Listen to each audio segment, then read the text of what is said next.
नमस्कार श्रोते हो, श्राव्य कथा मराठी या चॅनलवरती आपले सहर्ष स्वागत आहे. श्रोते हो, मी सध्या आपल्याला एक थरारक क्राईम कथा सादर करत आहे. कथेचं नाव आहे एका हुकुमाचा. लेखिका आहेत मानसी ताम्हणकर. श्रोते हो, या कथेच्या सुरुवातीच्या भागात आपण बघितलं की रघुवीर उपाध्ये एक यशस्वी नाटककार लेखक हे आपल्या कुटुंबासह पुण्याजवळ एका फार्म हाऊसवर गेलेले आहेत. तिथे अचानक अशा घटना घडतात की त्यांच्या मनात जबरदस्त भीती बसते. त्यांचा नोकर गायब होतो, तसंच त्यांचा कुत्रा देखील नाहीसा होतो. त्यांची बंदूक व रिव्हॉल्वर देखील चोरीला जाते आणि गाडी देखील नादुरुस्त केली जाते. या घटनेमुळे धक्का बसलेले रघुवीर उपाध्ये तिथून निघून जाण्याच्या प्रयत्नात आहेत.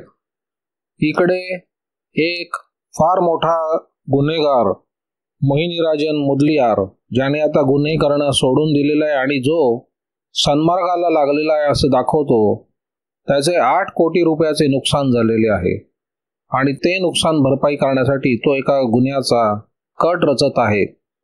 यासाठी त्यांनी त्याचा जुना साथीदार रहमत खान याला मुंबईला बोलवून घेतलेला आहे. या कथेचा पुढील भाग.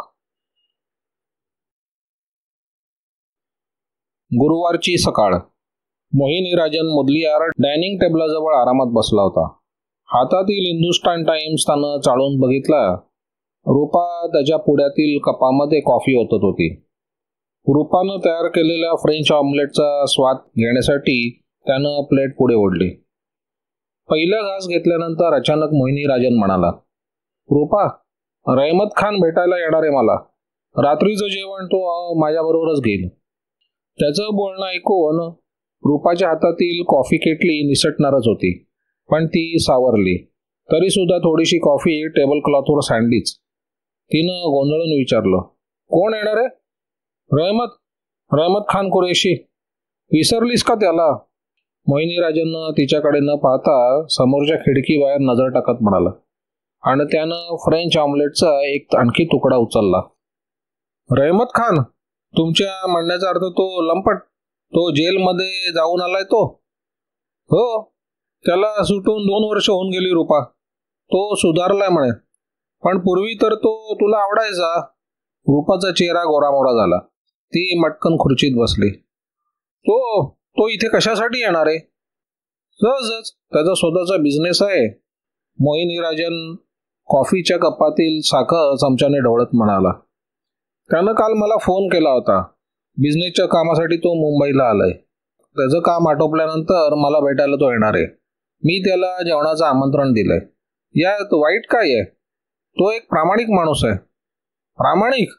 आणि तो पक्का बदमाश आहे, लबाड. रूपानं तीव्र स्वरात म्हटलं. तुम्हाला आपल्या पोझिशनचा, स्टेटसचा तरी काही विचार करायला हवा होता. समजा कोणाला कळलं की तो एक मोठा गुन्हेगार आहे आणि त्याच्याशी आपली मैत्री आहे, आपला त्याचा परिचय आहे, तर काय होईल? रूपानं आपले डोळे मोहिनीराजांवर रोखले. जणू ती कुठला तरी अंदाज घेण्याचा प्रयत्न करत होती. मोहिनीराजांनी आपली नजर पुन्हा खिडकीकडे वळवली. कसंबसं हसण्याचा प्रयत्न केला. कुठला बिझनेस आहे त्याचा? मला काही माहीत नाही. तूच विचार की त्याला. माझं काही अडलं नाहीये. मी तर त्याचं तोंड सुद्धा बघणार नाहीये. रूपानं दीर्घश्वास सोडत म्हणाले. गुन्हेगारी आयुष्य सोडून तुम्हाला 5-7 वर्ष होत आली. आता तुम्ही त्याच्यापासून दूर राहिलेलं बरं. राजन. मोहिनीराजनने आपला ब्रेकफास्ट संपवला. पुढच्या प्लेट्स बाजूला झाल्या आणि त्यांनी आपला आवडता सिगार शिलगावला. बराच वेळ तो गप्प बसून राहिला होता. त्याच्या चेहऱ्यावर नाराजी पसरली होती. रागावर नियंत्रण ठेवण्याचा त्याने प्रयत्न केला. रूपा, मला आजपर्यंत कोणी शिकवण्याची हिंमत केली नाही. तू हे कर आणि तू ते कर असं सांगण्याचा शहाणपणा मला कोणी केला नाही आणि हा नियम तुलाही लागू होतोय. लक्षात ठेव, मला जे वाटतं ते मी करणारच आहे. रहमत खान माझा मित्र आहे, माझा सहकारी होता एकेकाळी. मी त्याला डिनरचं आमंत्रण दिलंय आणि तो इथे येणारच. तुला चिंतित होण्याचं काही कारण नाही. समजलं? मोहिनीराजांना तिच्याकडे एकटक पाहत तीक्ष्ण स्वरात म्हटलं. मोहिनी राजांच्या गहिऱ्या करड्या नजरेत एक क्रूरता तरळत होती. तो जेव्हा अशा नजरेनं रूपाकडे पाहतो तेव्हा तिला त्याची खूप भीती वाटते. नाहीतरी ती त्याच्याशी दबूनच वागत होती. त्याला कारण म्हणजे ती पूर्णतः जाणून होती की येणाऱ्या दिवसांमागे तिचं वय वाढत होतं. शरीर स्थूल होत चाललं होतं. रोज सकाळी आपला चेहरा आरशात पाहताना ती कमालीची अस्वस्थ होत असे. तिचं सौंदर्य आता फिकं पडत चाललं होतं आणि पती मोहिनी राजन आता 60चा झाला तरी सुदृढ, चपळ, एखाद्या सणसणीत चित्त्यासारखा होता. एकदम फिट. लग्न झाल्यापासून आजपर्यंत त्यानं परक्या स्त्रीकडे कधीच लक्ष दिलेलं नाही. पण असं होतं तरी रूपाला नेहमी चिंता वाटत असे की जर मोहिनी राजांच्या इच्छेविरुद्ध आपण वागलो तर आपला हा निर्दयी पती दुसऱ्या स्त्रीच्या मोहात गुंतून तिला या घरात आणायला वेळ लावणार नाही. रूपा खुर्चीतून उठली. लिपस्टिकनं रंगवलेल्या आपल्या नाजूक ओठांवर बळेबळे हसू आणत ती मोहिनी राजांच्या जवळ येऊन उभी राहिली. थोडंसं झुकून तिनं त्याच्या डाव्या हातावर थपथपल्यासारखं केलं आणि मधाळ हास्य करत तिनं त्याच्या डोळ्यात पाहिलं आणि हळूवार स्वरात म्हटलं, डिअर, मी आपलं सहजच म्हणाले. आपण आपलं सावध असलेलं केव्हाही बरं असं मला वाटतं. रहमत खान स्वतःहून येणार असेल तर येऊ दे, माझी काही अडचण नाही. मी तुम्हा दोघांसाठी एक खास मेनू तयार करण्यासाठी ऑर्डर आपल्या खानसामाला देते. रात्री 8:30ची वेळ ठीक राहील? ओके. रूपा पुन्हा खुर्चीत बसली. आपल्या कपात तिनं कॉफी ओतली. मोहिनी राजन तिच्या चेहऱ्याचा अभ्यास करायला लागला. आपल्या हालचालीवरून आणि चेहऱ्यावरून, हावभावावरून आपला नवरा आपल्या मनाच्या तळाचा शोध घेत असल्याची प्रखर जाणीव रूपाला झाली. ती नखशिखांत थरथरली. तिच्या चेहऱ्यावरची चलबिचल चलाक मोहिनी राजांना क्षणात हेरली. तो हसला. खुर्चीतून उठत तो म्हणाला, तुला चिंता करण्याची काही गरज नाही डार्लिंग. मी 5 वाजता त्याला एअरपोर्टवर आणायला जाणार आहे. आम्ही 8-8:30 पर्यंत इथं पोहोचू. पुढल्या काही मिनिटातच मोहिनी राजन क्लबमध्ये जाण्यासाठी तयार झाला. मोहिनी राजांच्या मर्सिडीजचा आवाज कानावर पडेपर्यंत रूपा डायनिंग टेबल पाशी बसून राहिली. नंतर ती आपल्या बेडरूममध्ये आली. आलिशान पलंगावर तिने आपल्याला झोपून दिलं. तिच्या हृदयात आता धडधडू लागलं होतं. रहमत खान कुरेशी. तिच्या मस्तकात स्मृतीचे धागे उलगडायला लागले. रहमत खान एकेकाळी आपल्या पतीचा मोहिनी राजन मुदलियारचा उजवा हात होता. वास्तविक रूपाच्या मनात रहमत खान बद्दल दुष्टभावना कधीच नव्हती. ती फक्त घाबरत होती त्याच्या भयानक कृत्यांना आणि बदनामीला. एक कुविख्यात गुंड, आंतरराष्ट्रीय पातळीवरचा गुन्हेगार. आणि आमच्या या घरात लोकांना समजलं, लोकांनी बघितलं तर या मोहिनी राजांच्या मनात आहे तरी काय? या प्रश्नाच्या अवतीभोवती फिरत असताना तिचा डोळा लागला. सीबीआय ऑफिसर इनामदार आणि त्यांचे सहकारी सब इन्स्पेक्टर काटदरे दिल्लीला जाणाऱ्या फ्लाईटची वाट बघत एअरपोर्टच्या लाऊंजमध्ये थांबले होते. दोघांचंही पुढील घोषणेकडे लक्ष लागलं होतं. इन्स्पेक्टर इनामदार आणि सब इन्स्पेक्टर काटदरे मुंबईतील मुख्य पोलीस कार्यालयात काम करत होते. 50शी उलटलेले, उंच सडसडीत गहुवर्णीय, काटक शरीर यष्टीचे, भेदक नजरेचे इन्स्पेक्टर इनामदार हुशार, कर्तव्यदक्ष अधिकारी म्हणून प्रसिद्ध होते. सब इन्स्पेक्टर विक्रम काटदरे तिशीचा, गोरापान, बळकट शरीराचा, उंच नीच, घारा डोळ्यांचा तरुण ऑफिसर होता. इनामदार त्याचे बॉस होते. आपल्या प्रत्येक सहकार्यांना आपल्यासारखाच मेहनती आणि स्वच्छ प्रामाणिक असावं अशी इन्स्पेक्टर इनामदारांची आपल्या हाताखालील काम करणाऱ्या प्रत्येकाकडून अपेक्षा असे. कदाचित याच कारणांमुळे त्यांचं आणि काटदरेंचं परस्परांशी खूप पटत असे. प्रामाणिकपणा आणि मेहनत या कसोटीत काटदरे पूर्णतः सफल झाल्याचं इन्स्पेक्टर इनामदारांनी जाणलं होतं. शिवाय आता तर इनामदारांच्या एकुलते एक कन्येशी विक्रम काटदरेचा विवाहही होणार होता. त्यामुळे त्यांच्या मैत्रीला तर अधिक घनिष्ठता आली होती. यावेळी ती दोघं एअरपोर्टच्या त्या लाऊंजच्या एका टोकाशी जरा दूर अंतरावर गर्दीपासून अलिप्त राहून बोलत उभे होते. त्यांची फ्लाईट डिले झाली होती. अचानक इन्स्पेक्टर इनामदारांनी आपला हात काटदरेंच्या खांद्यावर ठेवला आणि समोर पाहत हळू आवाजात म्हणाले, विक्रम, तो बघ कोण आहे? तो जाडसर. हा, तो आता बाहेर पडतोय तो. सब इन्स्पेक्टर विक्रम काटदरे त्या माणसाकडे रोखून पाहू लागले. त्या माणसाचे केस चंदेरी पांढरे होते. चेहरा घामाने थपथपलेला होता. तो लॉबीच्या दिशेने येत होता.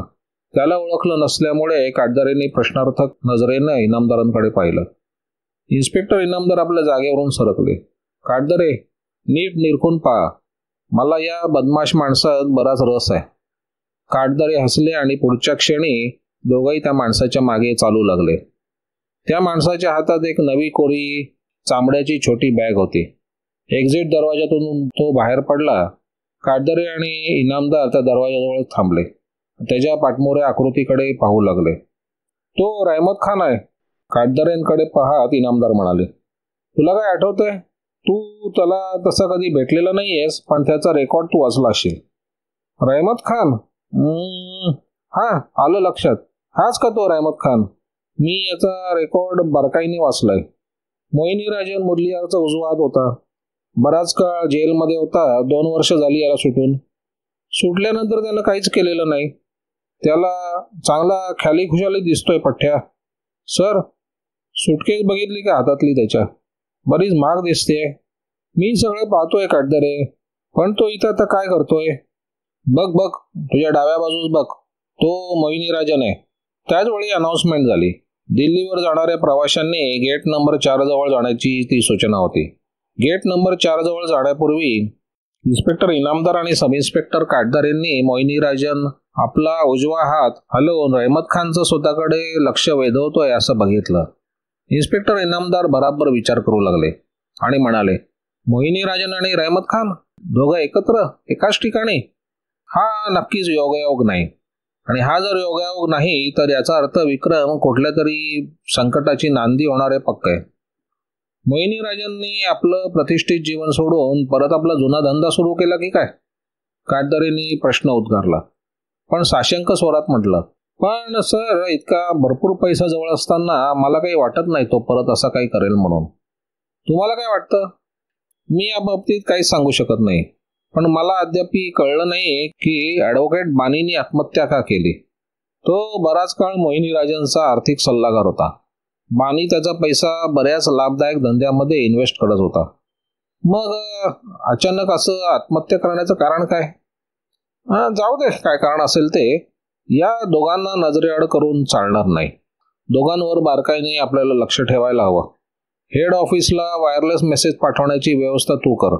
त्या मोहिनी राजनला ताब्यात घेण्यासाठी मी कित्येक वर्ष, थोडकी नाही 21 वर्ष प्रयत्न केलेत. काटदारे, तुझ्या म्हणण्याप्रमाणे खरंच जर मोहिनी राजनने आपला जुना धंदा सुरू केला असेल तर यासारखी सुवर्ण संधी माझ्यासाठी दुसरी कुठलीही असू शकत नाही. इन्स्पेक्टर इनामदार गंभीर स्वरात म्हणाले. आपल्याला कोणी पाहतंय याची गंधवार्ताही रहमत खानला नव्हती. एअरपोर्ट बाहेर येऊन त्यानं रस्ता ओलांडला आणि मोहिनी राजनला भेटण्यासाठी तो पुढे झाला. दोघंही परस्परांसमोर आले. मोहिनी राजन मुदलियार आणि रहमत खान कुरेशी दोघांनीही एकमेकांना निरखून बघितलं. इतक्या वर्षात दोघांमध्ये काहीच फरक पडला की नाही याचा जणू अंदाज घेण्याचा ते प्रयत्न करत होते. मोहिनी राजन पूर्वीपेक्षा बळदंड झाल्याचं रहमत खानच्या नजरेनं क्षणार्धात टिपलं. त्याची चित्त्यासारखी चपळाई थोडीशी मंदावल्याचंही त्याला जाणवलं. परंतु वयपरत्वे ते साहजिक होतं. मोहिनी राजनने पांढऱ्या रंगाचं उंची लेदर जॅकेट आणि गॅबर्डिन पॅन्ट परिधान केली होती. मोहिनी राजनचा ऐटबाज थाट पाहून रहमत खान केवळ समजलाच नाही तर त्याची खात्री झाली की मोहिनी राजन एक समृद्ध जीवन व्यतीत करणारी व्यक्ती म्हणून आपल्या समोर उभी आहे. इकडे मोहिनी राजनचंही रहमत खानकडे पाहून अत्यंत बारकाईने निरीक्षण चाललं होतं. रहमत पूर्वीपेक्षा बराच स्थूल झाला होता. चेहरा पिवळाट पडलेला जाणवत होता. डोळ्यात बेचैनी अस्थिर भाव झळकत होते. परंतु असं असलं तरी रहमत खानचा उंची पेहराव पाहून मोहिनी राजन समजला की याच्याजवळ बराच पैसा असावा. तुला भेटून आनंद झाला रहमत. आपल्या मजबूत पंजात रहमत खानचा उजवा हात पकडत मोहिनी राजन उत्साहाने म्हणाला. सांग, कसा आहेस मित्रा? साठी उलटलेल्या मोहिनी राजनच्या हाताची मजबूत पकड रहमत खानला अस्वस्थ करून गेली. त्यानं आपला हात घट्ट ताणला. तो कसानुसा हसला आणि पुढच्या क्षणी दोघेही कॅडिलॅकच्या दिशेने चालू लागले. मस्त कॅडिलॅक आहे. तुमची आहे ना बॉस? चमकदार कारकडे विस्फारित नजरेनं पाहत रहमतने विचारलं. होय, माझी आहे. आता मी लवकरच हिच्या बदल्यात एक नवी मर्सिडीज घेणार आहे. ऑलरेडी माझ्याकडे एक मर्सिडीज आहे, पण रूपासाठी घेणार आहे. बडाई स्पष्ट करणाऱ्या स्वरात मोहिनी राजन उत्तरला. चल बस, आपल्याला घरी पोहोचेपर्यंत 8 वाजून जातील. रूपानं तुझ्यासाठी खास मेनू केला असेल. उशीर झाला तर रागवेल. स्टिअरिंग जवळ बसत आपल्या डाव्या हातानं पुढील डाव्या बाजूचं दार उघडत मोहिनी राजन म्हणाला. एअरपोर्ट बाहेरील मुख्य रस्त्याला लागल्यावर मोहिनी राजननं अमिनाबीची खुशाली विचारली. रहमतनं तिच्या ढासळत जाणाऱ्या प्रकृतीविषयी सविस्तर सांगितलं. अमिनाबीच्या अस्वस्थतेविषयी ऐकून मोहिनी राजन हळहळला. त्याला मनापासून वाईट वाटलं होतं. एक जमाना होता त्याला देखणी रूपवान अमिनाबी आवडत असे. तिच्या सहवासात व्यतीत केलेले हजारो सुखद क्षण रम्य होते. ती एक त्याची चांगली मैत्रीण होती. ती एक जबरदस्त इच्छाशक्ती असणारी बाई आहे. बघ तू, ती लवकरच बरी होईल, मोहिनी राजन रहमत खानचं सांत्वन करत म्हणाला. तू समजूतदार आहेस रहमत. तुला कल्पना आहे, वाढत्या वयाबरोबर व्याधी वाढत जातात. त्यावर उपाय म्हणजे तिला खुश ठेवणं, आनंदी ठेवणं. बोलता बोलता मोहिनी राजांनी एक शानदार वळण घेत गाडी कॅडल रोडच्या दिशेने वळवली. सिग्नलचा लाल दिवा दिसताच त्यानं कॅडिलॅक थांबवली. तुरुंगात कसं काय चाललंय? गाडी स्टार्ट करता करता समोरच्या हिरव्या दिव्याच्या सिग्नलकडे पाहत मोहिनी राजांना विचारलं. खूपच वाईट बॉस, खूपच, म्हणता म्हणता रहमत खानच्या मोठी वळल्या. मोहिनी राजनला त्याची अवस्था ओळखायला वेळ लागला नाही, कारण तो स्वतः कित्येकदा अगदी थोडक्यात वाचला होता, अगदी तुरुंगात जाता जाता. नंतर ते दोघे आपल्या जुन्या मित्रांबद्दल, आपल्या जुन्या परिचित साथीदारांबद्दल, घालवलेल्या गतायुष्याबद्दल बोलत राहिले. या संपूर्ण प्रवासात आणि गप्पांच्या ओघात मोहिनी राजननं आपण रहमत खानला कशासाठी आणि कुठल्या कामासाठी बोलवलंय याचा जराही उच्चार केला नाही. कुलाब्यातील कप परेडचा बंगला पाहताच रहमत खान स्थिमित झाला. इतक्या आलिशान बंगल्याची तेही समुद्र तटाजवळील तो कल्पनाही करू शकत नव्हता. त्याच्या पाठीवर थाप मारताच मोहिनी राजांनी त्याला बंगल्यात नेलं. रहमतच्या विस्फारित डोळ्याकडे आणि स्थिमितपणाकडे पाहत मोहिनी राजन मनातल्या मनात हसत होता. रात्रीचं जेवण दोघांनी जुजबी गप्पा आणि गोष्टी करत केलं. रूपानं आपल्या खानसामा आचार्याकडून रुचकर स्वयंपाक करून घेतला होता. पदार्थाचा घमघमाट डायनिंग रूममध्ये दरवळत होता. रहमतनं तिथं जवळपास वावरणाऱ्या रूपाच्या चेहऱ्याकडे नजर टाकली आणि त्याला जाणवलं की त्याचं इथे येणं तिला रुचलेलं नाही. एक जमाना होता की रहमत खान कुरेशीवर जीव ओवाळून टाकण्यास रूपा एका क्षणात तयार होत होती, आणि आता रहमत खान आल्यापासून एक शब्दही ती तिच्यासोबत बोलली नाही. मोहिनी राजांच्याही ते लक्षात आलं. जेवणं आटोपली. रहमत आपल्या जागेवरून उठणार तितक्यात तिनं कोरड्या स्वरात विचारलं. सध्या काय करतोयस? रहमतनं चमकून तिच्याकडे पाहिलं. स्वतःला सावरत त्यानं आपला स्वर स्थिर केला. मोहिनी राजांनी रहमतची चलबिचल टिपली. माझं स्वतःचं एक रेस्टॉरंट आहे. बरं चाललंय. मग इथे मुंबईत काय करायला आलायस? रूपाच्या या अनपेक्षित प्रश्नानं रहमतला काय उत्तर द्यावं ते सुचलं नाही. त्यानं हळूच मोहिनी राजांकडे बघितलं. रहमत तिथे मुंबईत एक इटालियन रेस्टॉरंट सुरू करण्याच्या विचारात आहे, मोहिनी राजांनी उत्तर दिलं. रूपानं एक अविश्वासार्ह कटाक्ष रहमत खानवर टाकला आणि ब्लॅक कॉफी तिनं कपात ओतून तो कप मोहिनी राजांच्या पुढ्यात सरकवला. मोहिनी राजांनी तो कप रहमत खानच्या हातात दिला. जेवणानंतर ब्लॅक कॉफी घेणं प्रतिष्ठितपणाचं लक्षण मोहिनी राजन आणि रूपाच्या वर्तनातून रहमतला जाणवलं.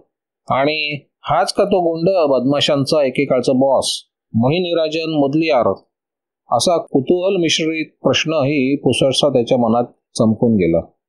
पुढे काही न बोलता विचारता रूप आपल्या बेडरूमच्या दिशेने निघून गेली. हॉलची वर्तुळाकार लॉबी ओलांडून मोहिनी राजन आणि रहमत खान बागेमधील पांढऱ्या शुभ्र नक्षीदार बेंचवर स्थानापन्न झाले. मोहिनी राजांचं लक्ष रूपाच्या बेडरूमच्या बंद खिडकीवर होतं. काय माहीत, कुठल्याही क्षणी ती खिडकी खाडकन उघडली जाईल असं त्याला वाटत होतं. त्यानं सिगार शिलगावला. शांतपणे तो खिडकीकडे पाहत तुऱ्याची वलय हवेत सोडू लागला. रहमती भरपेट जेवण झाल्यामुळे सुस्तावला होता. काही क्षण स्तब्धतेत गेले आणि रूपाच्या बेडरूमचा दिवा बंद झाला. त्याचवेळी मोहिनी राजांच्या बोटातील सिगारही संपला. चल माझ्या खोलीत बसूया, मोहिनी राजन बेंचवरून उठता उठता म्हणाला. रहमत खान त्याच्या मागोमाग चालू लागला.